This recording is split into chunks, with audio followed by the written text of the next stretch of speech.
नमस्कार, KP news के bulletin में आपका स्वागत है। मैं हिना शेख आपके साथ। आइए सबसे पहले देखते हैं मुख्य समाचार।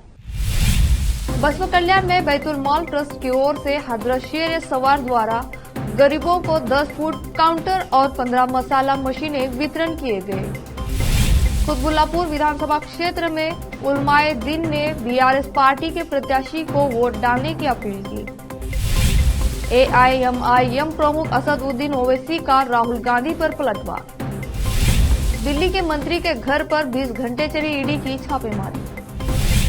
आजम खान के खिलाफ रामपुर प्रशासन का एक और सख्त कदम, स्कूल और दफ्तर खाली करने के लिए नोटिस। 2024 से पहले विपक्षी नेताओं को गिरफ्तार करवाना चाहती है बीजेपी, ममता बनर्जी।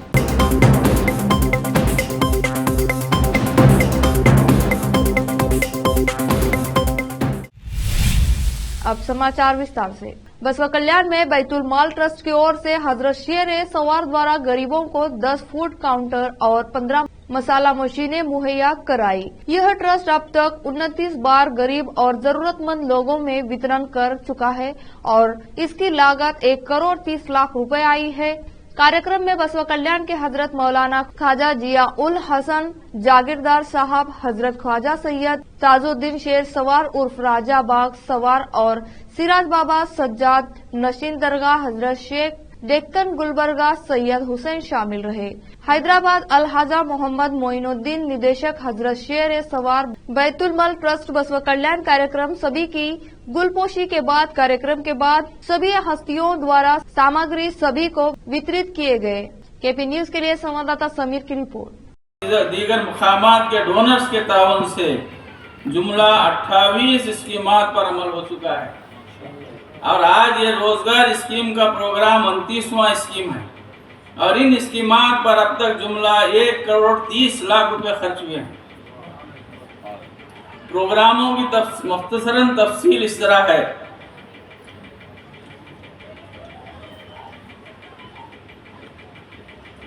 सबसे पहले रमजानुल मुबारक 1439 हिजरी मुताबिक मई 2018 ईस्वी में 53 मुस्तहिकीन को फीकर रमजान पैकेज के तहत 1000 रुपये माली इमदाद दी गई। जून 2018 ईस्वी में बसवा कल्याण के इमदादी व गैर इमदादी 4 उर्दू मीडियम स्कूलों के 368 तलबा व तालिबात में मुफ्त यूनिफॉर्म की तकसीम अमल में आई। जुलाई 2018 ईस्वी से गरीब व बीमार अफराद के इलाज व मुआवजे के लिए हर मुमकिन इमदाद दी जा रही है। हर माह कम से कम 4 या 5 मरीजों को हम जो भी आते हैं उनको जो है ना इमदाद दिए जाते हैं। तकरीबन कम से कम 5000, ज़्यादा से ज़्यादा 10,000 इस हर महीना 20 से 25-30 हज़ार रुपये इसमें खर्च होते हैं इस मद में। अगर 2018 ईस्वी से बिला लिहाज मजहब मिल्लत के मैयत के तहफ़्फ़ुज़ के लिए 2 फ्री डेड बॉडी फ्रीजर का इंतजाम किया गया और 3 महीने पहले एक और डेड बॉडी फ्रीजर का इजाफा किया गया।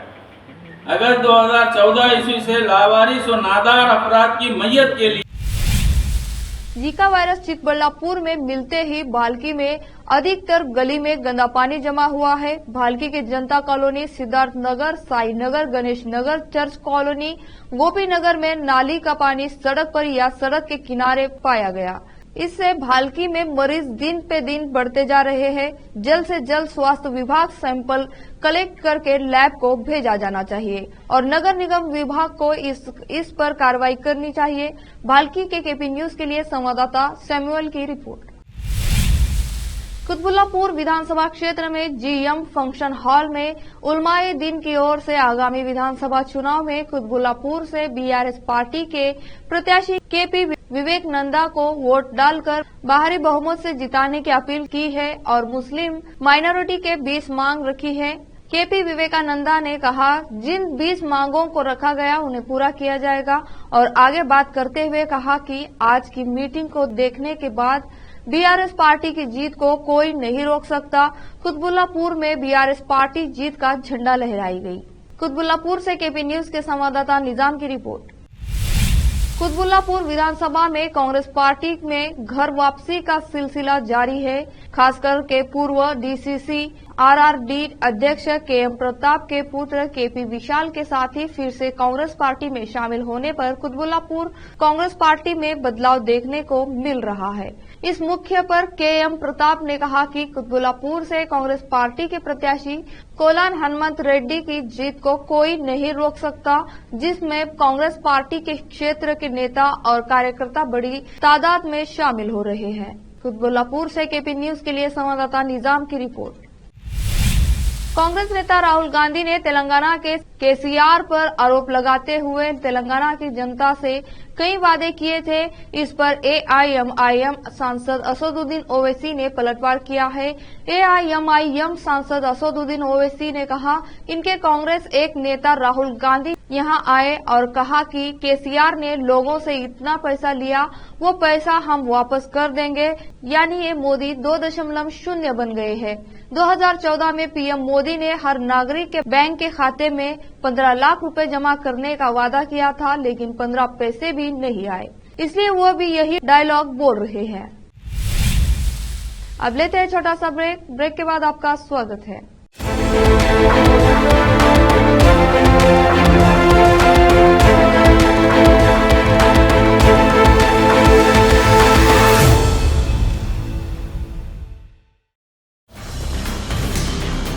हिंदुस्तान के हर कोने में हम हैं मौजूद।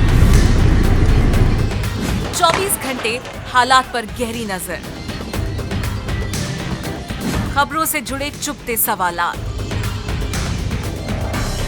और आपको दिखाता है धार्मिक, सामाजिक, राजनीतिक, लोकल और इंटरनेशनल न्यूज की सबसे बेहतर कवरेज, जो आपको रखती है हर पल बाखबर। देश और दुनिया भर की खबर के लिए देखते रहें केपी न्यूज 24/7।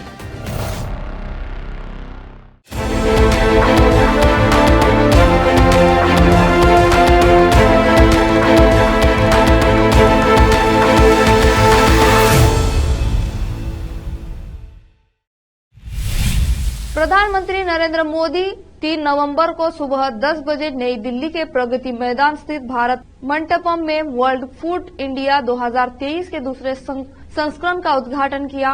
इसका मकसद भारत को दुनिया की खाद्य टोकरी के रूप में प्रदर्शित करना और 2023 को अंतर्राष्ट्रीय मोटा अनाज वर्ष के रूप में मनाना भी है। इस मौके पर पीयूष गोयल, गिरिराज सिंह समेत कई मंत्री भी मौजूद रहे।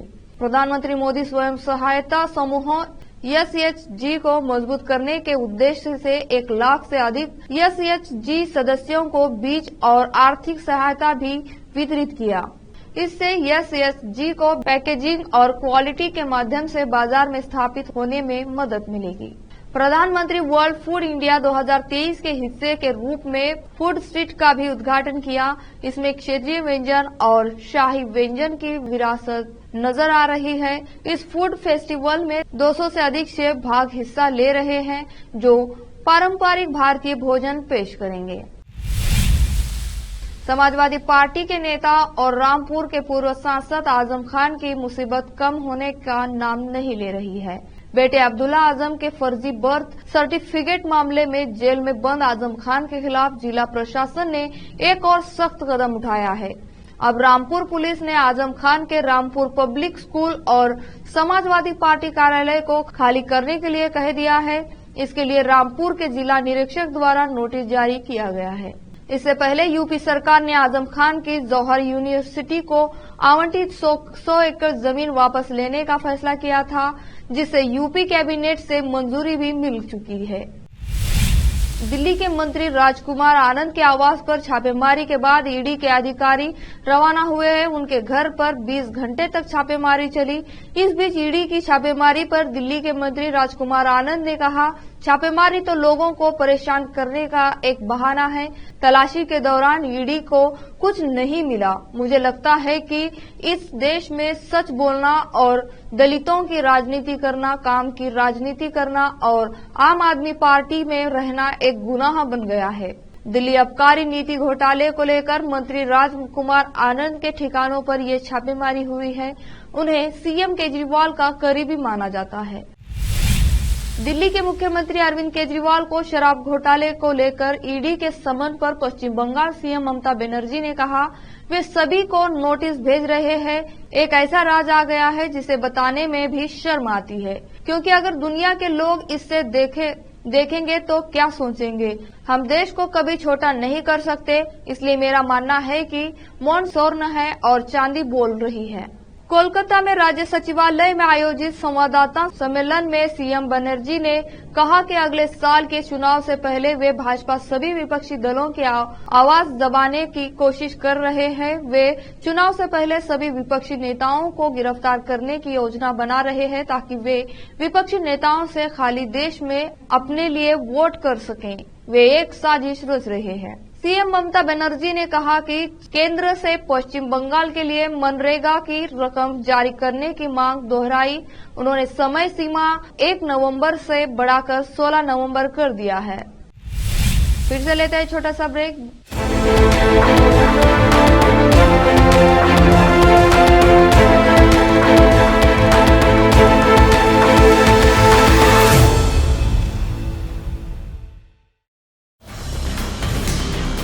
हिंदुस्तान के हर कोने में हम हैं मौजूद। 24 घंटे हालात पर गहरी नजर, खबरों से जुड़े चुपते सवालात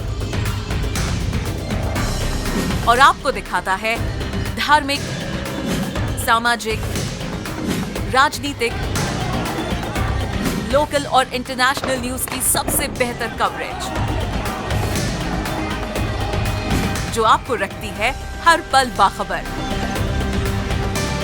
देश और दुनिया भर की खबर के लिए देखते रहें केपी न्यूज 24/7।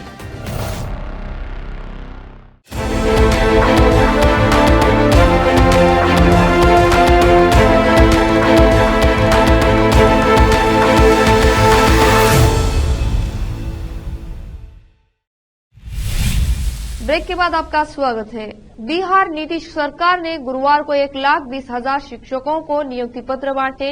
इस दौरान सीएम नीतीश कुमार ने कहा कि आने वाले 2 महीने के भीतर उनकी सरकार 1 लाख और शिक्षकों की भर्ती करेगी।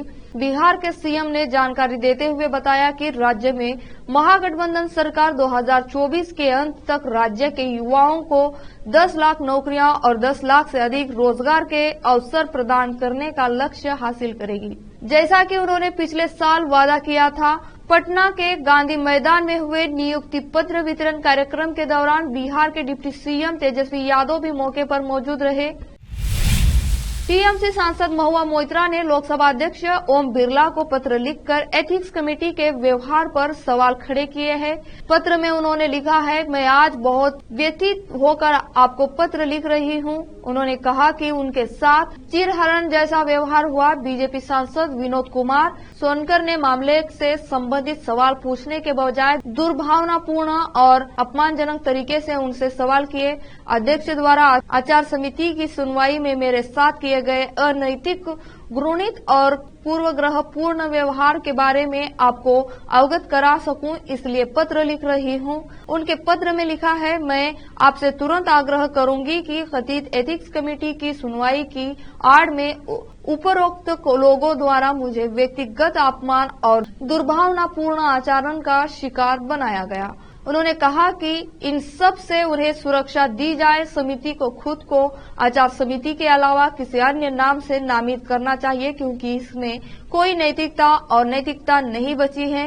विषय से संबंधित प्रश्न पूछने के बजाय अध्यक्ष ने दुर्भावनापूर्ण और स्पष्ट रूप से अपमानजनक तरीके से मुझसे सवाल करके पूर्व निर्धारित पूर्वाग्रह का प्रदर्शन किया। इतना कि उपस्थित 11 सदस्यों में से 5 सदस्य ने उनके शर्मनाक आचरण के विरोध में बहिर्गमन किया और कार्यवाही का बहिष्कार किया। नोएडा पुलिस ने गुरुवार रात एक रेप के आरोपी को मुठभेड़ के दौरान गिरफ्तार किया है। इस दौरान मुठभेड़ की तस्वीरें सामने आई है। नोएडा पुलिस ने बताया कि बीते दिनों नोएडा फेज 1 में एक बच्ची के साथ दुष्कर्म की घटना के मामले में केस दर्ज किया गया था। इसके बाद पुलिस की 3 टीमों को इस काम पर लगाया गया। इस दौरान पुलिस की मुठभेड़ में आरोपी को पकड़ा गया है। पुलिस ने बताया कि मुठभेड़ के दौरान आरोपी के पैर में गोली लगी है। पुलिस के मुताबिक आरोपी के पास से एक पिस्तौल और कारतूस बरामद किए गए हैं। दिल्ली की ड्रोन से ली गई ये तस्वीरें दिल्ली और आसपास के इलाकों की सूरत बयां कर रही हैं। ये तस्वीरें सिग्नेचर ब्रिज से लिया गया है, जिसमें हर तरफ सिर्फ धुंध ही धुंध है। ये धुंध ठंड की नहीं बल्कि प्रदूषण युक्त स्मोक है, जिससे दिल्ली वाले आजकल दो चार हो रहे हैं। सीपीसीबी केंद्रीय प्रदूषण नियंत्रण बोर्ड के अनुसार दिल्ली में वायु गुणवत्ता आज गंभीर श्रेणी में है। कई जगहों पर हवा की क्वालिटी 400 पार कर चुकी है। यही हाल नोएडा, ग्रेटर नोएडा, फरीदाबाद जैसे एनसीआर के क्षेत्रों का भी है, जहां सुबह विजिबिलिटी काफी कम रही। आखिर में फिर से देखते हैं मुख्य समाचार। बसवा कल्याण में बैतुल मॉल ट्रस्ट की ओर से हजरत सवार द्वारा गरीबों को 10 फूड काउंटर और 15 मसाला मशीनें वितरण किए गए। कुतबुल्लापुर विधानसभा क्षेत्र में उलमाए दिन ने बीआरएस पार्टी के प्रत्याशी को वोट डालने की अपील की। एआईएमआईएम प्रमुख असदुद्दीन ओवैसी का राहुल गांधी पर पलटवार। दिल्ली के मंत्री के घर पर 20 घंटे चली ईडी की छापेमारी। आजम खान के खिलाफ रामपुर प्रशासन का एक और सख्त कदम, स्कूल और दफ्तर खाली करने के लिए नोटिस। 2024 से पहले विपक्षी नेताओं को गिरफ्तार करवाना चाहती है बीजेपी, ममता बनर्जी।